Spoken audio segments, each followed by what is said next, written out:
സഹനത്തിൻ്റെ ആരംഭവശം എന്ന് വിശുദ്ധ ഗ്രന്ഥത്തിൽ കാണുന്നത് മാനസികമായ സഹനമാണ്. അതാണ് ജോബിൻ്റെ പുസ്തകം തുടങ്ങുന്നത്. അങ്ങനെയാണ്. ജോബ് ഒരു സഹനദാസനായി നമ്മളവിടെ കാണുന്നുണ്ടെങ്കിൽ, ജോബിനെ അങ്ങനെ കാണുന്നുണ്ടെങ്കിൽ, അവൻ്റെ സഹനം തുടങ്ങിയത് മാനസികമായ തലത്തിലാണ്. അവൻ്റെ ചുറ്റുമുള്ളതെല്ലാം അങ്ങ് ഇല്ലാതാകുകയാണ്. അവൻ്റെ മക്കൾ നഷ്ടപ്പെട്ടു, അവൻ്റെ സമ്പത്ത് മുഴുവൻ ഇല്ലാതായി. അവൻ സ്ട്രഗിൾ തുടങ്ങുന്നത് ഒരു മാനസികമായ തലത്തിലാണ്. നമ്മുടെ ജീവിതത്തിലേക്കും ഈ സഹനത്തിൻ്റെ കടന്നു വരവ് എന്ന് പറയുന്നത് ഈ മാനസികമായ തലത്തിലാണ് കേട്ടോ. ഈശോയും സഹിച്ചത്, ഈശോയുടെ സഹനം തുടങ്ങിയത് ഈ ഒരു മാനസികമായ തലത്തിലാണ്. ഉദാഹരണമായിട്ട് ഈശോയുടെ സഹനത്തേക്ക് നമ്മൾ ധ്യാനിക്കുമ്പോൾ നമ്മൾ ഈ ഗെത്സമേൻ തോട്ടത്തിൽ നിന്നൊക്കെ നമ്മൾ തുടങ്ങുന്നത്. അതല്ലടോ, ഈശോയുടെ സഹനം തുടങ്ങുന്നത് ലൂക്കായുടെ സുവിശേഷം 4-ാം അധ്യായത്തിലാണ്.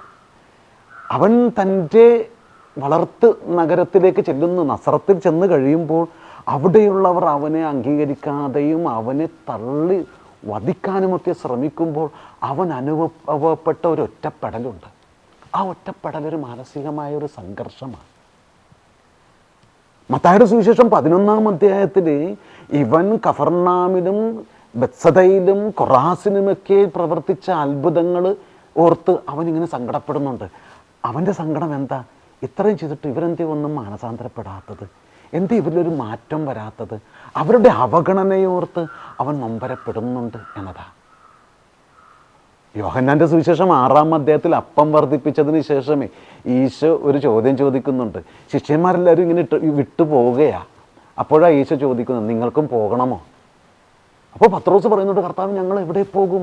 നിന്നിലാണല്ലോ നിത്യജീവൻ്റെ വചസ്സുകൾ. 6:63-64 അങ്ങനെ പറയുന്നത്. പിന്നീട് ഈശോ ഒരു കാര്യം പറയുന്നുണ്ട്, നിങ്ങളിൽ ഒരുവൻ പിശാച്ചാണ്.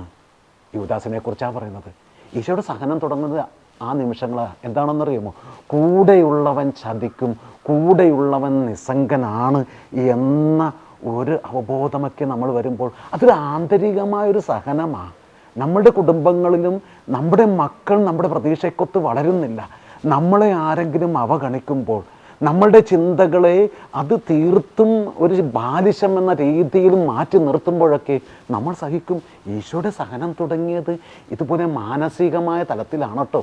ജോബിൻ്റെ സഹനം തുടങ്ങിയതും അങ്ങനെയാണ്. അതിനുശേഷമാണ് സഹനം ശരീരത്തിലേക്ക് വരുന്നത്. ജോബിൻ്റെ പുസ്തകം നോക്കുക. അതിനുശേഷം അവൻ്റെ ശരീരം വ്രണങ്ങൾ കൊണ്ട് നിറഞ്ഞു എന്ന് പറയുന്നുണ്ട്. അപ്പോഴാണ് അവൻ്റെ ഭാര്യ പറയുന്നത്, പോയി ആത്മഹത്യ ചെയ്യും മനുഷ്യ എന്ന് ചോദിക്കുന്നുണ്ട്. ഈ സാത്താൻ്റെ ചിന്ത എന്ന് പറയുന്നത് ശരീരത്തെ ആക്രമിച്ചു കഴിഞ്ഞാൽ അവൻ ദൈവത്തിനെതിരാകുമെന്നതാണ്. അങ്ങനെയാണ് ഈശോയുടെ ശരീരത്തിൻ്റെ നൊമ്പരങ്ങളെക്കുറിച്ചൊക്കെ നമ്മൾ പീഡാസഹനങ്ങളിൽ അവൻ്റെ സാന്നിധ്യം അങ്ങനെ നിൽക്കുന്നു. അവൻ ശാരീരികമായി വേദനിക്കുന്നുണ്ട്. അവൻ്റെ ആത്മസംഘർഷം അതിനു മുമ്പേ ശരീരത്തിൽ പ്രകടമാകുന്നതും ഗെത്സമേനിൽ വെച്ച് രക്തം വാർത്തതിൻ്റെ ആ ചിത്രം നമ്മൾ കാണുമ്പോഴാണ്. അതിനുശേഷം ശരീരപീഡകളാണ്. ആ പീഡകളും ശരിക്കും പറഞ്ഞാൽ ഒന്നുമല്ലത്. അതിനേക്കാളും വലുതാണ് ആത്മീയമായ സഹനം. അതുകൊണ്ടാണ് സഹനം 3 തരത്തിലെന്ന് പറയുന്നത്. സഹനം തുടങ്ങുന്നത് മാനസികമായ തലത്തിൽ നിന്ന് കടന്നു വന്ന് ശാരീരികമായ തലത്തിലെത്തി അതിനുശേഷം ആത്മീകമായ അവസ്ഥ വരുമ്പോഴാണ് ഏറ്റവും വലിയ നൊമ്പരം. ജോബിൻ്റെ പുസ്തകത്തിൽ ഈ ആത്മീയമായ നൊമ്പരം പകർന്നു നൽകിയത് ആരാണെന്നോ? ആ ദൈവ ഭാഷണം നടത്തിയ അവൻ്റെ സുഹൃത്തുക്കളാണ്. അവന് ശാരീരികമായ നൊമ്പരത്തെയും മാനസികമായ വേദനകളെയും അവൻ അതിജീവിക്കാൻ പറ്റുന്നുണ്ട്. പക്ഷേ ആത്മീയമായ തലത്തിലേക്ക് വരുമ്പോഴാണ് അവൻ പൊട്ടിക്കരയുന്നൊരു തലത്തിലേക്ക് അവസാനം വരുന്നത്. അവസാനം കരഞ്ഞുകൊണ്ടാണ് ദൈവത്തിൻ്റെ രീതിയിലേക്ക് അവൻ ചെല്ലുന്നത്. യേശുവിൻ്റെ ജീവിതത്തിലും ആ ആത്മീയമായൊരു സഹനത്തിൻ്റെ നിമിഷത്തിലാണ് അവൻ വിളിച്ചു ചോദിക്കുന്നുണ്ട്, ഏലി ഏലി ലമ സബക്താനി. നോക്കുക, ജോബിൻ്റെ പുസ്തകത്തിൽ അവൻ്റെ സുഹൃത്തുക്കൾ 3 പേരും പിന്നെ എലീഹു എന്ന കഥാപാത്രവും പറയുന്നത് എന്താണ്? നീ ദൈവം നിൻ്റെ കൂടെ ഇല്ല, നീ ദൈവത്തെ ചതിക്കുകയായിരുന്നു, നീ നിഷ്കളങ്കനല്ലായിരുന്നു എന്ന് പറഞ്ഞ അതേ ഭാഷണങ്ങൾ തന്നെയാണ് കുരിശിൽ കിടന്നവനോടും അവിടെ ചുറ്റും കൂടിയിരുന്നവർ പറയുന്നത്. നോക്കൂ, അവനെ ഏലിയായി വിളിക്കുന്നുണ്ട്, അവൻ വരുമോ ഇല്ലയോ എന്ന് കാണാമെന്നൊക്കെ പറഞ്ഞ് ഒരു ആത്മീയമായ നൊമ്പരം, ദൈവത്തിൻ്റെ അസാന്നിധ്യത്തെ അവർ ചിത്രീകരിക്കാൻ തുടങ്ങി. അതാണ് ഏറ്റവും വലിയ നൊമ്പരം എന്ന് പറയുന്നത്. ഈ സഹനത്തിന് ഈ 3 തലങ്ങളുണ്ട് കേട്ടോ. ഈ 3 തലങ്ങളിൽ ഏറ്റവും വേദന അനുഭവിക്കുന്നത് ആത്മീയ നൊമ്പരത്തിൻ്റെ നിമിഷത്തിലാണ്.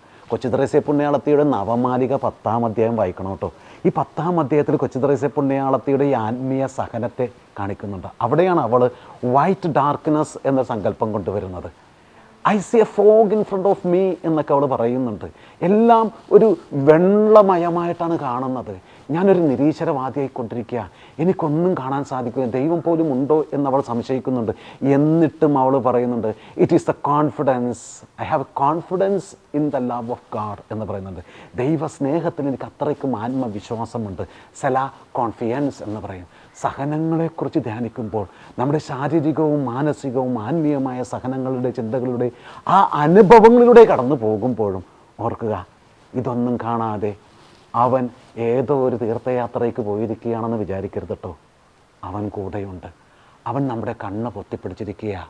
എങ്ങനെയാണെന്നോ, മോശയെ കണ്ണ് പൊത്തിയ ഒരു അനുഭവമില്ലേ? പുറപ്പാടിൻ്റെ പുസ്തകം 34-ാം അധ്യായത്തിൽ എനിക്കങ്ങയെ കാണണമെന്ന് പറഞ്ഞപ്പോഴോ അവൻ കണ്ണ് പൊത്തിപ്പിടിച്ചു. അവൻ്റെ കൈ അങ്ങ് മാറിക്കഴിഞ്ഞപ്പോഴോ ദൈവത്തിൻ്റെ പിൻഭാഗം കണ്ടു എന്നാണ് പറയുന്നത്. നമ്മുടെ അന്ധകാര അനുഭവങ്ങളിൽ നമ്മൾ ശാരീരികവും മാനസികവും ആത്മീയമായ ഈ ഇരുളിൻ്റെ താഴ്വരകളിലൂടെ നടക്കുമ്പോൾ അവൻ നമ്മുടെ കണ്ണ് പൊത്തിയിരിക്കുകയാണ്. അവൻ കൂടെയുണ്ട്. ആ കണ്ണ് പൊത്തിയിരിക്കുന്ന ആ കയ്യങ്ങ് മാറ്റും. അപ്പോൾ നമ്മൾ അവനെ കാണും. അതാണ് ഉദ്ധാനത്തിൻ്റെ അനുഭവം. ഈശോയും നോൻപ് കാലവും ഈ ഉദ്ധാന മഹിമയിലേക്കാണ് നമ്മളെ കൊണ്ടുപോകുന്നത് കേട്ടോ. അതിനാൽ സഹനങ്ങളെ സന്തോഷത്തോടു കൂടി സ്വീകരിക്കണമെന്ന് പറയുന്നില്ല. സഹനങ്ങളുടെ ഉള്ളിലെ ദൈവികതയെ തിരിച്ചറിയുക. അവൻ നമ്മുടെ കൂടെയുണ്ട്. വേദന തന്നെയാണ്. പക്ഷേ ആ വേദനയിൽ ആത്മീയമാകട്ടെ, മാനസികമാകട്ടെ, ശാരീരികമാകട്ടെ നമ്മൾ ഒറ്റക്കല്ലട്ടോ. അവൻ കൂടെയുണ്ട്, താങ്ങായും തണലായും. സർവശക്തനായ ദൈവം നമ്മെ സമൃദ്ധമായി അനുഗ്രഹിക്കട്ടെ. ആമേൻ.